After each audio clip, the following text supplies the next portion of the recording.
Eu trabalhei 5 anos em plantões duplos para sustentar meu marido e pagar cada livro dele para o concurso dos sonhos. No dia da nomeação, em vez de um agradecimento, ele me descartou como se eu fosse um sapato velho. Eu fiquei destruída, até que descobri o que ele tinha feito pelas minhas costas. Ele achou que eu era apenas uma enfermeira cansada que aceitaria tudo em silêncio, mas ele não perdeu por esperar. Fica comigo porque o que eu fiz depois fez ele se arrepender pro resto da vida dele. Meu nome é Camila, sou enfermeira obstetra e sempre acreditei que o amor era uma via de mão dupla. Conheci o Rodrigo no meu último ano de faculdade, em um congresso de saúde e direito que aconteceu em um auditório lotado na Avenida Paulista. Eu estava sentada na última fileira, tentando revisar um seminário, quando ele se sentou ao meu lado e me ofereceu batatas chips e um sorriso que parecia iluminar o ambiente inteiro. Ele era um advogado júnior, recém-formado, mas falava com uma propriedade que me fascinava. Naquela tarde, depois que o congresso acabou, caminhamos por horas. O jeito que ele me ouvia falar sobre a minha paixão por trazer bebês ao mundo era hipnotizante. Ele me tratava como se cada palavra minha fosse uma pérola. Durante o nosso namoro, Rodrigo era o parceiro dos sonhos. Ele me buscava na porta do hospital mesmo quando o trabalho dele tinha sido exaustivo. Ele segurava minha mão, olhava nos meus olhos e dizia que eu era o seu porto seguro. A gente vai crescer juntos, Mila. Ele sussurrava enquanto dividíamos um sorvete no parque. Ele fazia questão de celebrar cada pequena vitória minha. Quando consegui meu registro profissional, ele apareceu com um buquê de flores e um cartão dizendo: para a melhor enfermeira do mundo, do seu maior fã. Namoramos por 2 anos antes de ele me pedir em casamento. Foi em um jantar simples, mas cheio de promessas. Ele disse que não podia imaginar o futuro sem mim e que, embora ainda fôssemos pobres, ele trabalharia dobrado para me dar a vida de princesa que eu merecia. Casamos no civil em uma manhã de sol e nos mudamos para o nosso primeiro apartamento na Vila Prudente. Nosso início foi doce. O cheiro da casa era de amaciante barato e de planos que pareciam maiores que o prédio. Mas a realidade do mercado de trabalho começou a corroer o homem que eu amava. Rodrigo trabalhava 10 horas por dia em um escritório de advocacia no centro de São Paulo. Ele odiava. Chegava em casa com uma energia pesada, jogando a gravata no sofá com um ódio que me assustava. Camila, eu não nasci para ser peão de luxo ganhando 5 mil reais por mês. Ele explodiu uma noite, enquanto eu tentava massagear os ombros dele. Eu vi o edital para auditor fiscal. É o topo. 25 mil de salário inicial. Mas eu preciso de tempo para estudar. Não dá para passar trabalhando naquele escritório de merda. Eu olhei para ele e vi o desespero. Eu o amava. Queria vê-lo realizado. Se você acha que consegue, Rodrigo, eu estou com você. Você sai do escritório e foca 100% nos estudos. Eu seguro as pontas. Eu disse. Naquele momento, eu não sabia que estava assinando minha própria sentença de exaustão. Rodrigo pediu demissão na mesma semana. E foi aí que a nossa vida de casados começou a morrer para dar lugar ao projeto dele. No primeiro mês, ele ainda fazia questão de preparar o jantar para quando eu chegasse do hospital. Mas aos poucos, o Rodrigo marido foi dando lugar ao Rodrigo concurseiro.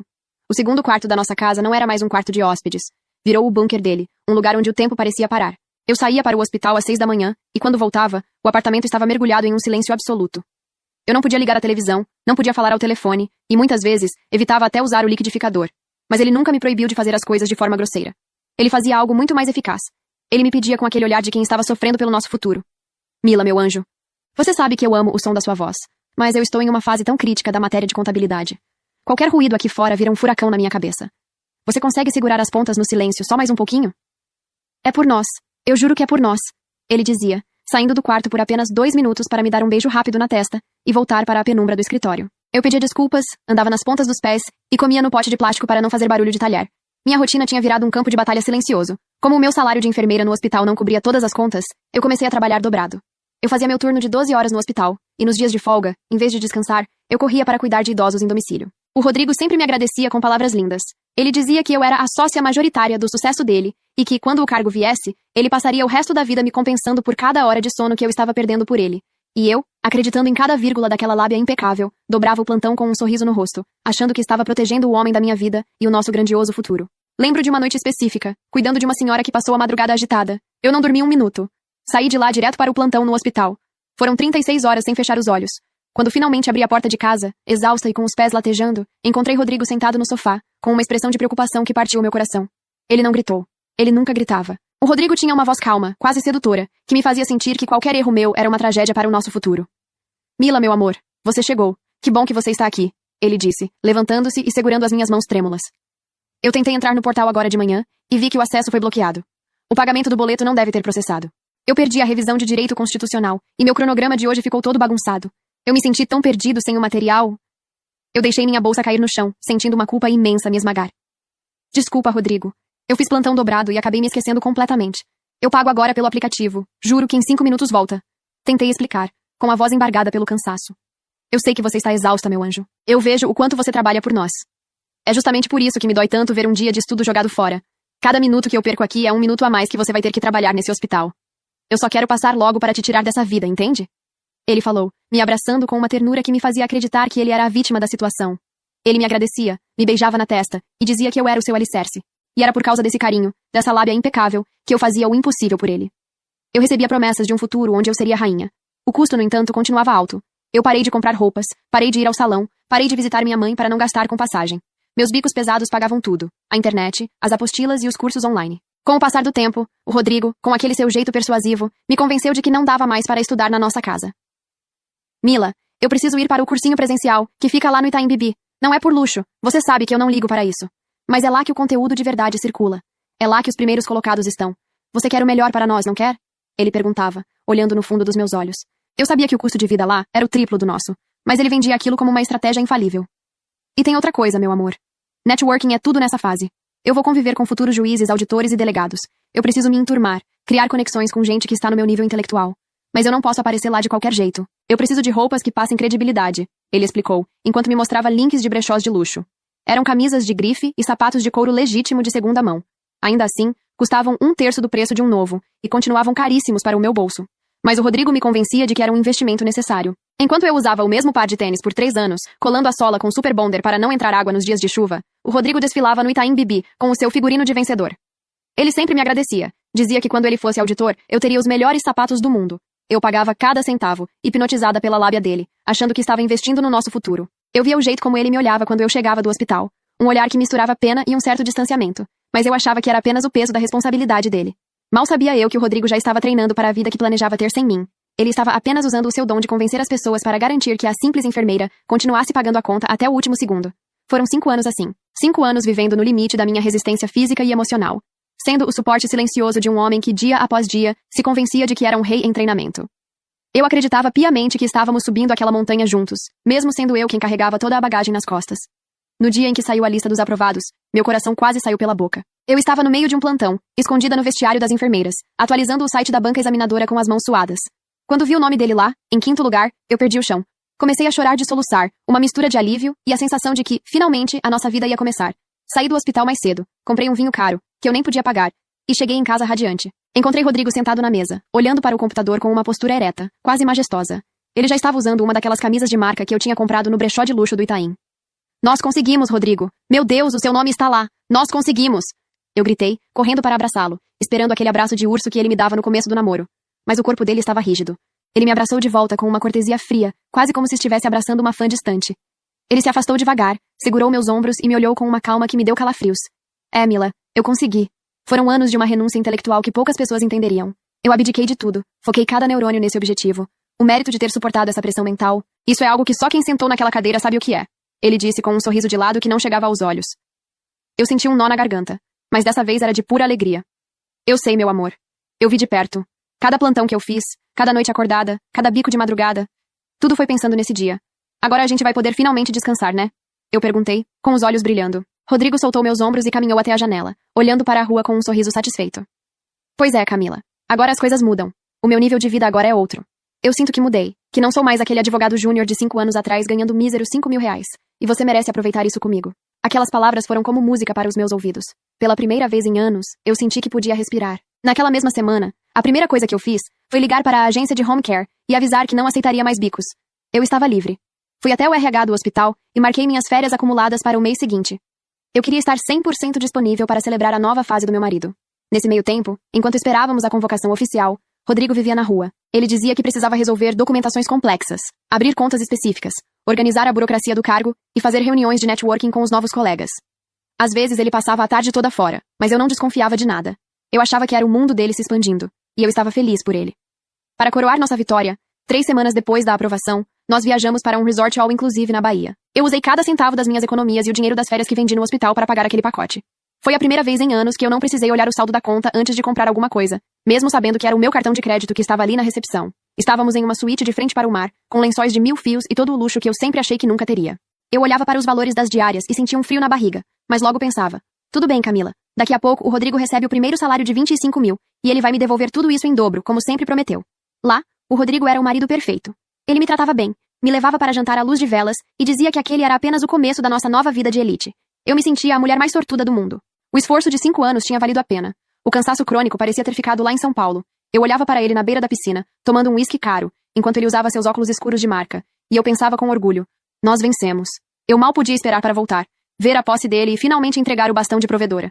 Eu achava que o meu tempo de sacrifício tinha acabado e que agora era a minha vez de ser cuidada. Voltamos da viagem renovados, até que chegou o dia da convocação oficial no Diário Oficial. Eu acordei cedo, fiz um café da manhã especial e chamei o Rodrigo para olharmos juntos os detalhes da nomeação. Mas quando abri o site, o clima mudou instantaneamente. Rodrigo não estava sorrindo. Ele estava sério, com o celular na mão, digitando freneticamente. Mila, senta aqui.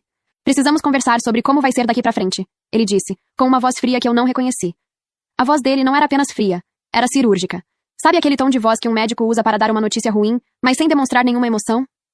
Foi assim que o Rodrigo começou a falar. Eu ainda sentia o cheiro do café fresco na mesa, a brisa da manhã entrando pela janela, e o meu coração ainda estava acelerado com a contagem regressiva para a nossa nova vida. Mas para ele, a nossa vida já era passado. Camila, eu refleti muito durante esses dias na Bahia. Estar lá, naquele resort, vivendo aquela experiência de alto nível, me fez entender que eu mudei. O concurso não foi apenas uma prova para mim, foi uma evolução de classe. Eu não sou mais a mesma pessoa de 5 anos atrás.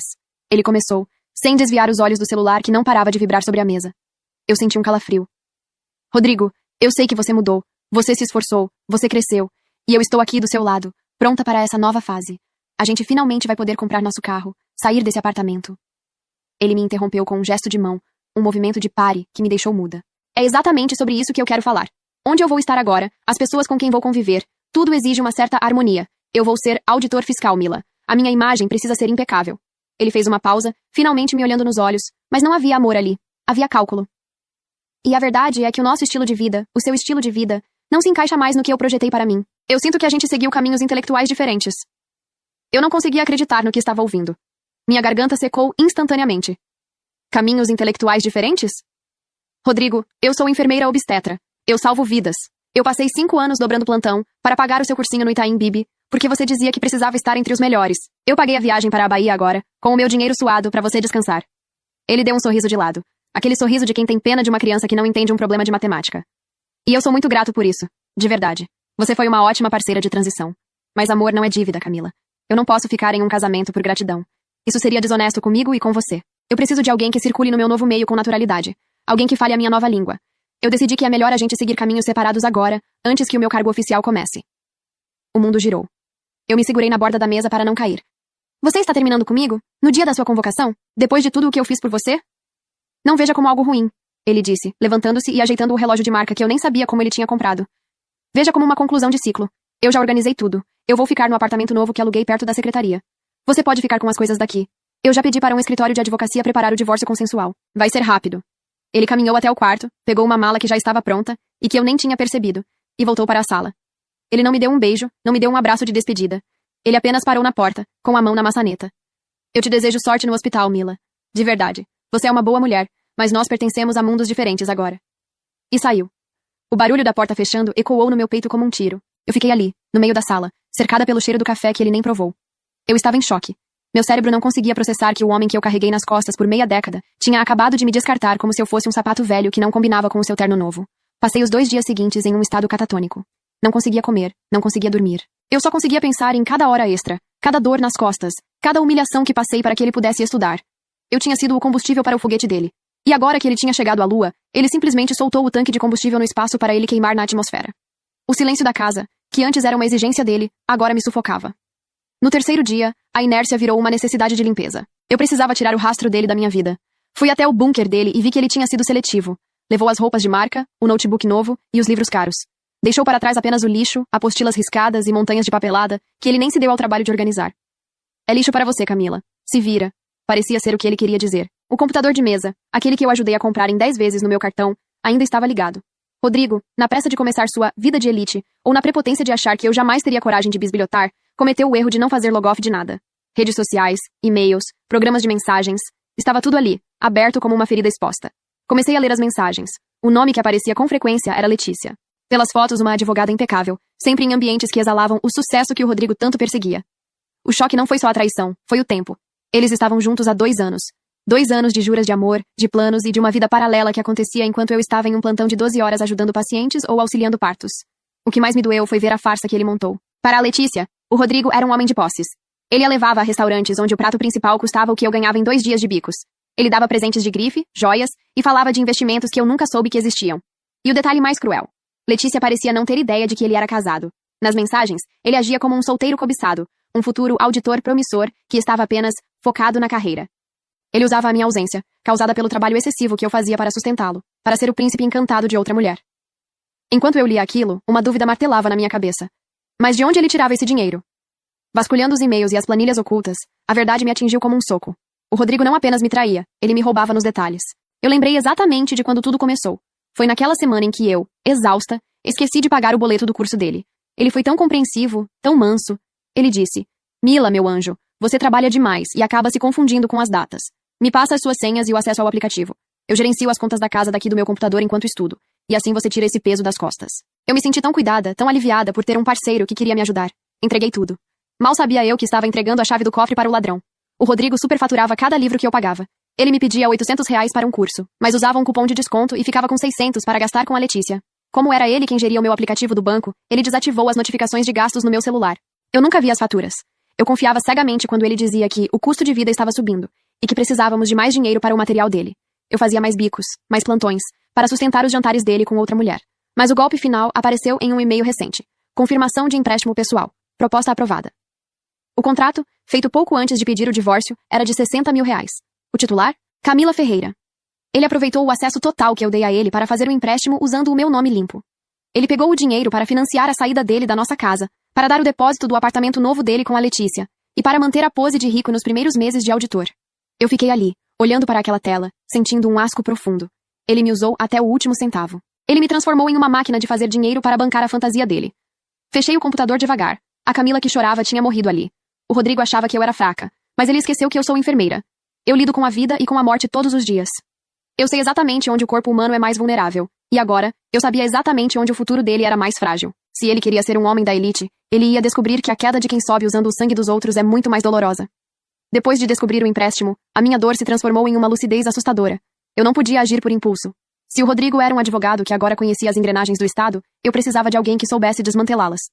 No dia seguinte, procurei um escritório de advocacia em uma região nobre. Eu queria alguém que não se intimidasse com o cargo de auditor.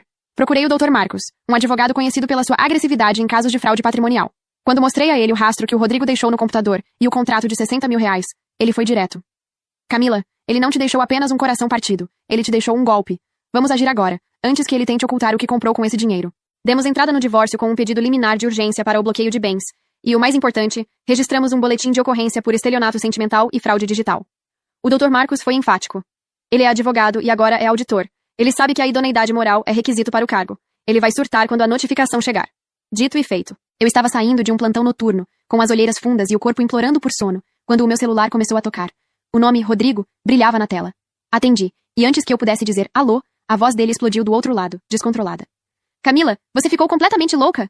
Ele gritava, e eu podia ouvir o barulho de papéis sendo amassados.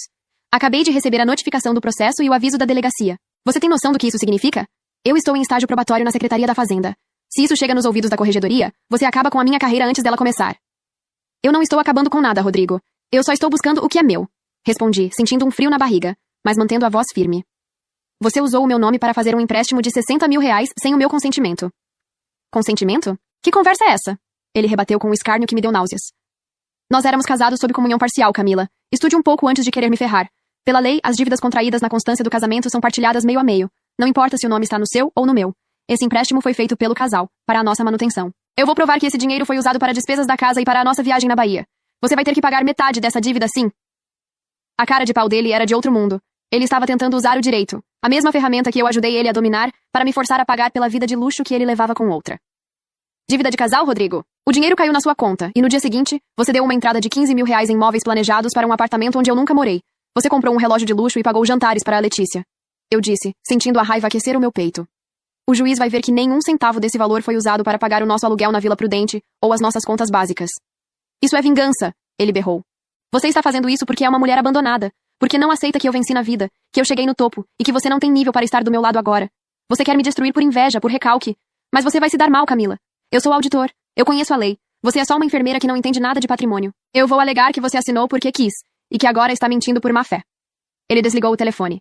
Nos dias seguintes, a irritação dele só cresceu. Ele tentou de tudo. Mandou o advogado dele propor um acordo generoso. Ele pagaria 50% da dívida parcelada em 10 vezes, e eu ficaria com o resto, desde que eu retirasse a queixa criminal. Ele estava apavorado com a possibilidade de um processo criminal manchar a ficha dele logo no início do cargo público. Ele está tentando te intimidar, Camila, disse o Dr. Marcos na nossa reunião seguinte. Ele sabe que, juridicamente, a tese dele de dívida de casal cai por terra quando provamos o desvio de finalidade. Ele usou o dinheiro para benefício exclusivo de uma terceira pessoa e para si próprio, configurando fraude. E o fato de ele ser advogado e auditor só agrava a situação, pois ele tem o dever ético de conhecer a ilicitude do que fez. Eu não procurei a Letícia. Muitas amigas me mandavam prints das redes sociais dela, onde ela postava fotos de flores e legendas sobre novos começos. Eu não sentia ódio dela. Ela era apenas o troféu que o Rodrigo achava que merecia, mas um troféu comprado com dinheiro roubado não tem valor. Eu não queria destruir o noivado dele por ciúmes. Se o noivado acabasse, seria uma consequência natural da falta de caráter dele. O meu foco era um só: meu nome limpo, minha conta zerada e a justiça feita. Na audiência de conciliação, o Rodrigo apareceu de terno impecável, tentando manter a pose de autoridade. Mas o olhar dele me evitava. Quando o juiz perguntou se havia possibilidade de acordo, o advogado dele tentou novamente a tese da dívida compartilhada. Eu olhei para o Rodrigo e vi o homem por quem eu trabalhei 36 horas seguidas. Vi o homem que eu carreguei nas costas. E percebi que ele não era grande. Ele era apenas um parasita que tinha aprendido a usar palavras difíceis. Excelência. Meu advogado interveio. Temos aqui o rastreamento do dinheiro. O réu transferiu o montante para uma conta pessoal e utilizou para gastos de luxo com uma amante, enquanto a autora trabalhava em regime de plantão. Além disso, temos as provas de que a assinatura digital foi feita enquanto a autora estava em cirurgia, provando que ele se aproveitou do acesso aos dispositivos dela para cometer a fraude. O juiz olhou para o Rodrigo com uma severidade que fez o auditor murchar na cadeira. A lei que ele tanto amava estava começando a se fechar ao redor dele. Ele achava que eu era a âncora que ele tinha soltado para subir mais rápido. Ele só não percebeu que, ao cortar a corda, ele não ficou mais leve. Ele ficou sem chão. A audiência de instrução e julgamento foi o momento em que a realidade, fria e documental, o atropelou. O Dr. Marcos, meu advogado, não usou retórica barata. Ele usou ciência. Ele apresentou ao juiz um mapa da traição que não deixava margem para dúvidas. O ponto central foi o cruzamento da geolocalização do celular do Rodrigo com os registros de acesso ao aplicativo do banco. Excelência, começou o Dr. Marcos, com uma voz que preenchia a sala. No minuto exato em que este empréstimo de R$60 mil foi contratado, através de reconhecimento facial e assinatura digital, a senhora Camila estava no bloco cirúrgico do hospital em que trabalha. Temos aqui o registro do ponto, o prontuário assinado de uma cesariana de emergência e o testemunho da equipe médica. Ela estava com as mãos ocupadas salvando uma vida, enquanto o sinal do celular do réu mostrava que ele estava confortavelmente instalado no Wi-Fi da residência do casal, simulando a presença da esposa para subtrair seu crédito.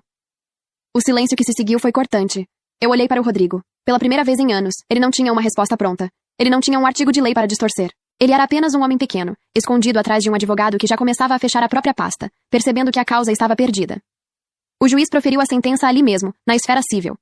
Declarou a inexistência total da dívida para mim, transferindo o débito integralmente para o CPF do Rodrigo, além de condená-lo ao pagamento de danos morais que, somados, custariam a ele anos de trabalho. Mas o golpe fatal não veio da sentença do juiz. Veio da moralidade administrativa.